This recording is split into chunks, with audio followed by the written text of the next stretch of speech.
10 ఏళ్ల తర్వాత భారత ప్రధాని సుదీర్ఘ విదేశీ పర్యటన చేస్తున్నారు. ఒకటి కాదు రెండు కాదు ఏకంగా 5 దేశాల్లో పర్యటిస్తున్నారు. దశాబ్దంలోనే సుదీర్ఘ విదేశీ పర్యటనగా గుర్తింపు పొందింది. ఇరు దేశాల మధ్య సంబంధాలను మరింత బలపరచనున్నారు. దీంతో ప్రపంచ దేశాలన్నీ మోదీకి సలాం కొడుతున్నాయి. అసలు నరేంద్రుడి పర్యటనకు కారణం ఏంటి? ఏ దేశాల్లో మోదీ పర్యటన కొనసాగుతోంది? ఆయా దేశాలతో సంబంధాలు మరింత బలపడుతున్నాయా? 5 దేశాలలో ప్రధాని మోదీ పర్యటన. జూలై 2 నుంచి 9 వరకు కొనసాగనున్న పర్యటన. దేశాల మధ్య సంబంధాలు బలపరచడమే లక్ష్యం. 8 రోజులు 5 దేశాలలో ప్రధాని మోడీ పర్యటిస్తున్నారు. జూలై 2 నుంచి ప్రధాని పర్యటన ప్రారంభమైంది. జూలై 2 నుంచి జూలై 9 వరకు Ghana, Trinidad and Tobago, Argentina, Brazil, నమీబియాలలో ఆయన పర్యటించనున్నారు. బ్రిక్స్ శిఖరాగ్ర సమావేశానికి హాజరు కానున్నారు. 30 ఏళ్లలో తొలిసారిగా ఘనా దేశ పర్యటనకు వెళుతున్న తొలి భారత ప్రధాని నరేంద్ర మోడీ కావడం విశేషం. ఇరు దేశాల మధ్య అభివృద్ధి, సహకారం, విద్య, ఇంధన, రక్షణ రంగాల్లో భాగస్వామ్యాన్ని మెరుగుపరిచే దిశగా చర్చలు జరపనున్నారు. అక్కడ వ్యాక్సిన్ హబ్ ఏర్పాటుకు మద్దతునివ్వనున్నారు. ఈ పర్యటనలో భాగంగా తొలుత జూలై 2-3 తేదీల్లో ఘనాలో ప్రధాని మోడీ పర్యటించారు. అలాగే ఘనా పార్లమెంటును ఉద్దేశించి మోడీ ప్రసంగించారు. భారతదేశం దిగుమతి చేసుకుంటున్న బంగారంలో 70% పైగా ఘనా నుంచే వస్తోంది. కాగా ప్రస్తుతం ఘనా అధ్యక్షుడిగా ఉన్న జాన్ మహామా 2015లో ఇండియా ఆఫ్రికా ఫోరం సమిట్ కోసం భారత్ను సందర్శించారు. కాగా ఘనా అధ్యక్షుడు జాన్ ద్రామాని మహామా ఆహ్వానం మేరకు అక్కడ పర్యటించారు ప్రధాని మోడీ. కోటోకా ఇంటర్నేషనల్ ఎయిర్పోర్టులో మోదీకి ఘన స్వాగతం లభించింది. సైనికులు ఆయనకు గౌరవ వందనం సమర్పించారు. అనంతరం ఘనా ప్రభుత్వాధినేతలతో మోడీ సమావేశమయ్యారు. భారత్ ఘనా ద్వైపాక్షిక సంబంధాల బలోపేతంపై చర్చించారు. కాగా ప్రధాని మోడీ ఘనాలో పర్యటించడం ఇదే తొలిసారి. అలాగే గత 3 దశాబ్దాల్లో భారత ప్రధాని ఘనాలో అడుగుపెట్టడం కూడా ఇదే మొదటిసారి. ఇండియా నుంచి బయలుదేరే ముందు మోడీ ఎక్స్లో పోస్ట్ చేశారు. గ్లోబల్ సౌత్లో భారత్కు ఘనా అత్యంత విలువైన భాగస్వామి అని పేర్కొన్నారు. అలాగే ఘనా జనాభా సుమారు 3.38 కోట్లే. అయినా భారత్కి ఎంతో కీలకమైన దేశం. ఇప్పుడు భారత్కు మద్దతుగా నిలుస్తుంది. అక్కడి ప్రధానితో మోడీ ద్వైపాక్షిక చర్చలు జరిపారు. అంతేకాదు ప్రపంచంలోనే అతిపెద్ద ప్రజాస్వామిక దేశపు ప్రధాని అయిన మోడీ ఆ దేశ పార్లమెంటునుద్దేశించి ప్రసంగించారు.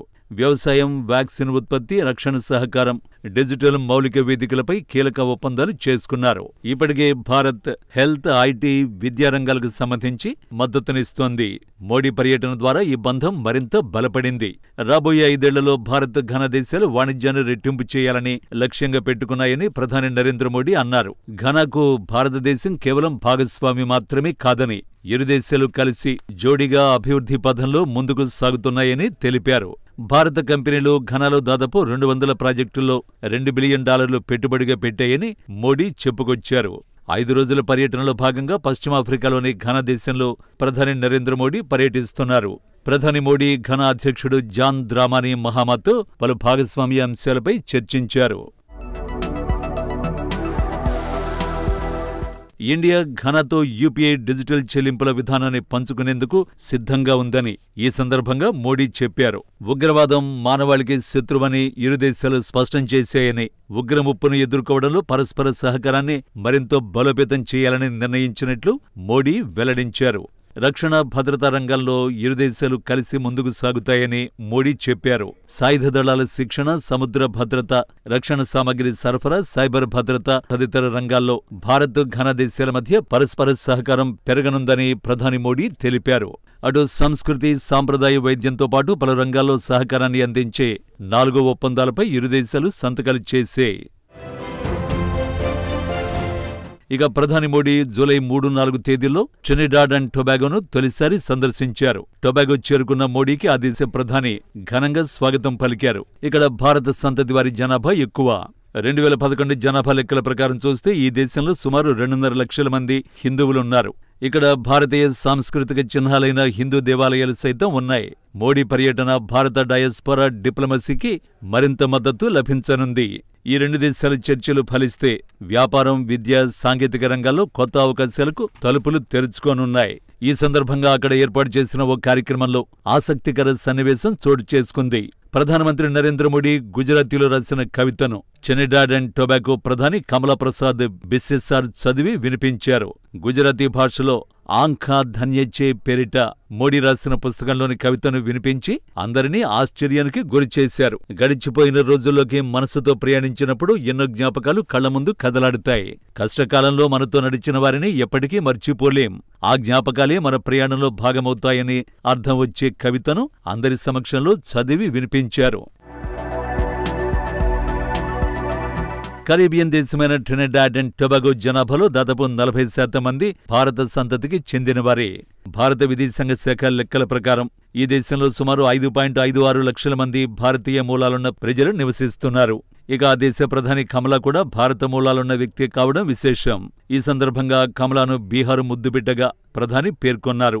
ఆమె పూర్వీకులు బీహార్ బక్సర్కి చెందినవారని తెలిపారు. అందుకే కమలాను బీహార్ ఆడబిడ్డగా భావిస్తారన్నారు. ఈ పర్యటనలో భాగంగా తాను శ్రీమతి క్రిస్టిన్ కార్లా కంగలును కలిశారు. ఆమె ఈ సంవత్సరం ప్రవాసీ భారతీయ దివస్ కు ముఖ్య అతిథిగా హాజరయ్యారు. అలానే ఇటీవల రెండోసారి పదవి బాధ్యతలు స్వీకరించిన ప్రధానమంత్రి శ్రీమతి కమలా ప్రసాద్ బిస్సెసార్ను కూడా కలిశారు. సుమారు 180 సంవత్సరాల క్రితం భారతీయులు మొదటిసారిగా ట్రినిడాడ్ అండ్ టొబాగోకు వచ్చారు. ఈ పర్యటన ఇరు దేశాల మధ్య బంధాలను పునరుద్ధరించడానికి అవకాశాన్ని కల్పిస్తుందని మోడీ పేర్కొన్నారు. అక్కడి నుంచి అర్జెంటీనాకు ప్రధాని మోడీ వెళ్లనున్నారు. రక్షణ, వ్యవసాయం, మైనింగ్, చమురు, గ్యాస్, పునరుత్పాదక ఇంధనం, వాణిజ్యం, పెట్టుబడుల వంటి కీలక అంశాల్లో ఇరు దేశాల మధ్య విస్తృత చర్చలు జరగనున్నాయి. అర్జెంటీనా అధ్యక్షుడు జేవియర్ మిలేతో ద్వైపాక్షిక చర్చల్లో భాగంగా వ్యూహాత్మక భాగస్వామ్యం మరింత బలోపేతం చేసేలాంటి ఒప్పందాలు చేసుకోనున్నారు మోడీ. జూలై 5 నుంచి 8వ తేదీ వరకు బ్రెజిల్లోని రియో వేదికగా జరగనున్న 17వ బ్రిక్స్ సదస్సులో పాల్గొంటున్నారు. బ్రిక్స్ సదస్సులో పాల్గొని ప్రపంచంలో పలు అంశాలపై అభిప్రాయాలను వ్యక్తం చేయనున్నారు. ప్రపంచ పాలనా సంస్కరణలు, శాంతి, కృత్రిమ మేధస్సు వినియోగం, పర్యావరణం, ప్రపంచ ఆరోగ్యం, ఆర్థిక అంశాలతో పాటు పలు కీలక అంశాలను ప్రస్తావించే అవకాశం ఉంది. ఈ సదస్సులో పలువురు దేశాధినేతలతో ద్వైపాక్షిక చర్చలు కొనసాగించేలా తెలుస్తోంది. బ్రిక్స్ శిఖరాగ్ర సమావేశాల్లో గ్లోబల్ సౌత్లోని పలు కీలక దేశాలతో భారత సంబంధాలు విస్తరించడమే ధ్యేయంగా చర్చలు చేయనున్నారు మోడీ.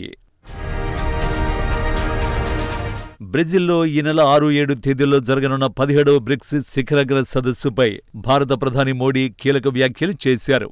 శాంతియుతమైన బహుళ ధ్రువ ప్రపంచాన్ని భారత్ ఆకాంక్షిస్తోందని ఆయన స్పష్టం చేశారు. బ్రిక్స్ దేశాల మధ్య భాగస్వామ్యాన్ని బలోపేతం చేసే లక్ష్యానికి కట్టుబడి ఉంటామన్నారు. వ్యవస్థాపక దేశం హోదాలో ఆ కూటమి బలోపేతానికి అన్ని చర్యలు చేపడతామని మోడీ వెల్లడించారు. ఈ సదస్సు సందర్భంగా రియో డి జనీరోలో వివిధ దేశాల ప్రభుత్వాధినేతలతో ద్వైపాక్షిక అంశాలపై చర్చిస్తామన్నారు. బ్రెజిల్ అధ్యక్షుడు లూయిజ్ ఇనాసియో లూలా డి సిల్వాతో జరిగే సమావేశంలో వర్ధమాన దేశాల బలోపేతంపై ముఖ్య చర్చ జరుగుతుందన్నారు. వ్యవస్థాపక సభ్యుడిగా అభివృద్ధి చెందుతున్న ఆర్థిక వ్యవస్థల మధ్య సహకారానికి కీలకమైన వేదికగా బ్రిక్స్ కు భారతదేశం కట్టుబడి ఉంది. బ్రిక్స్ శిఖరాగ్ర సమావేశం సందర్భంగా నేను అనేక మంది ప్రపంచ నాయకులను కూడా కలుస్తాను. దాదాపు 6 దశాబ్దాలలో ఓ భారత ప్రధానమంత్రి హోదాలో మొదటిసారిగా ద్వైపాక్షిక పర్యటన కోసం నేను బ్రెజిల్ వెళ్తున్నాను అని మోడీ చెప్పుకొచ్చారు. ఈ పర్యటన బ్రెజిల్తో మన సన్నిహిత భాగస్వామ్యాన్ని బలోపేతం చేయడానికి, గ్లోబల్ సౌత్ ప్రాధాన్యతలను ముందుకు తీసుకువెళ్లడంలో కీలక పాత్ర పోషిస్తుందని భావిస్తున్నాను. ఈ పర్యటన నాకు నా స్నేహితుడు అధ్యక్షుడు హెచ్ఎల్ లూయిజ్ ఇనాసియో లూలా డి సిల్వాతో కలిసి పనిచేసే అవకాశం కల్పించబోతోంది అని మోడీ ప్రకటించారు. బ్రిక్స్లో గ్లోబల్ సౌత్కి నాయకత్వం వహించే దేశంగా ఘనా, అలాగే ట్రినిడాడ్ అండ్ టొబాగో, నమీబియా చూడ్డానికి చిన్న దేశాలే. ఈ 3 కంట్రీస్ పాపులేషన్ మన దేశంలోని కొన్ని రాష్ట్రాల జనాభా కన్నా తక్కువగా ఉండొచ్చు. అయినా వీటి ద్వారా ఎంతో వ్యూహాత్మక భాగస్వామ్యం పొందొచ్చు. భారత్ గ్లోబల్ లీడర్గా ఎదగడంలో ఈ దేశాలతో ఫ్రెండ్షిప్ ఎంతో అవసరమని తెలుస్తోంది. బ్రిక్స్ సదస్సుకు ముందే భారత్ ప్రపంచానికి ఈ సందేశాన్ని ఇస్తోంది. మేము గ్లోబల్ సౌత్ గురించి మాట్లాడడం మాత్రమే కాదు, అందుకు నాయకత్వం వహిస్తాం కూడా అంటోంది భారత్. వచ్చే ఏడాది బ్రిక్స్ గ్రూప్కు భారత్ అధ్యక్షత వహిస్తోంది. దీంతో ప్రధాని మోడీ పర్యటన గ్లోబల్ సౌత్ దేశాల ఐక్యతను మరింత బలోపేతం చేయనుందని భావిస్తున్నారు. మన విదేశాంగ శాఖ చెప్పడాన్ని బట్టి చూస్తుంటే ఈ దేశాధినేతలతో ద్వైపాక్షిక చర్చలు మాత్రమే కాదు, డిజిటల్ డిప్లొమసీ, రక్షణ సహకారం, వ్యాక్సిన్ అభివృద్ధి, క్రిటికల్ మినరల్స్ సేఫ్టీ వంటి కీలక అంశాలపై చర్చించనున్నారు. అంతేకాదు ఈ దేశాలకు రక్షణ పరికరాల సరఫరాకు కూడా సిద్ధమైపోతోంది భారత్. ఒక భారత ప్రధాని నమీబియా సందర్శించడం ఈ 3 దశకాల్లో ఇదే తొలిసారి. ఇక్కడ కూడా ప్రధాని మోడీ నమీబియా పార్లమెంటును ఉద్దేశించి ప్రసంగించనున్నారు. రక్షణ, ఇంధన, ఖనిజ రంగాల భాగస్వామ్యంపై చర్చలు జరపనున్నారు. ఇప్పటికే నమీబియా భారత్కు చీతాలను తిరిగి పంపిన దేశంగా పేరుంది. ఈ పర్యటనతో ఈ బంధం మరింత బలపడనుందని అంటున్నారు. నమీబియా పర్యటన ద్వారా జరగనున్న అతి ముఖ్యమైన ఒప్పందం వజ్రాల వ్యాపారానికి సంబంధించింది. అంతేకాదు కీలకమైన యురేనియంకు సంబంధించి కూడా ఈ దేశంతో మనకు ఎంతో అవసరం. నమీబియాలో అనేక భారతీయ వజ్రాల ప్రాసెసింగ్ యూనిట్లు ఉన్నాయి. నమీబియాలో ప్రపంచంలోనే అత్యంత సంపన్న సముద్ర వజ్రాల నిక్షేపాలు ఉన్నాయి. మన భారతీయ కంపెనీలు మైనింగ్, తయారీ, వజ్రాల ప్రాసెసింగ్ తదితర రంగాల్లో పెట్టుబడులు పెట్టే ఈ విలువ $800 మిలియన్ ఉంది. ఇండియన్ కరెన్సీలో చెబితే ఈ మొత్తం సుమారు 70,000 కోట్ల వరకు ఉంటుంది. మోడీ టూర్ సందర్భంగా ఈ వ్యాపార బంధం మరింత బలోపేతం కానుంది. అలాగని నమీబియా భారత్కి ముడి వజ్రాలను నేరుగా అమ్మదు. మొదట లండన్ తదితర దేశాలకు వెళ్లి అక్కడి నుంచి ఇటు వస్తాయి.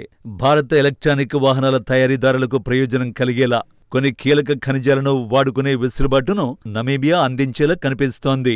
కోబాల్ట్, లిథియం, అరుదైన మూలకాల కోసం కొత్త మైనింగ్ ప్రాజెక్టులను అభివృద్ధి చేసే సామర్థ్యం దీనికి ఉంది. ఇక యురేనియం విషయంలో నమీబియా భారత్కి ఎంతో కీలక దేశం. ఈ దిశగా నమీబియా భారత్ మధ్య చర్చలు జరిగేలా తెలుస్తోంది. కాగా బ్రిక్స్ శిఖరాగ్ర సమావేశాల్లో పాల్గొనేందుకు బ్రెజిల్ వెళ్తున్న ప్రధాని ఈ నేపథ్యంలో గ్లోబల్ సౌత్లోని పలు కీలక దేశాలతో భారత్ సంబంధాలను విస్తరించడమే లక్ష్యంగా తన పర్యటన కొనసాగించనున్నారు.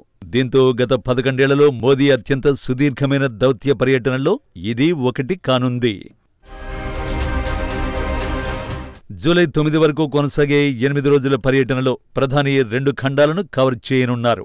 మోడీ ప్రధానిగా బాధ్యతలు చేపట్టిన తర్వాత ఒకేసారి 5 దేశాల్లో పర్యటించడం ఇది రెండోసారి. 2016లో ఆయన అమెరికా, మెక్సికో, స్విట్జర్లాండ్, ఆఫ్ఘనిస్తాన్, ఖతార్లలో ఒకేసారి పర్యటించారు.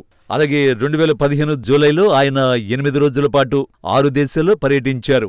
ఆ సమయంలో రష్యాతో పాటు మధ్య ఆసియా దేశాల్లోనూ మోదీ పర్యటన కొనసాగింది.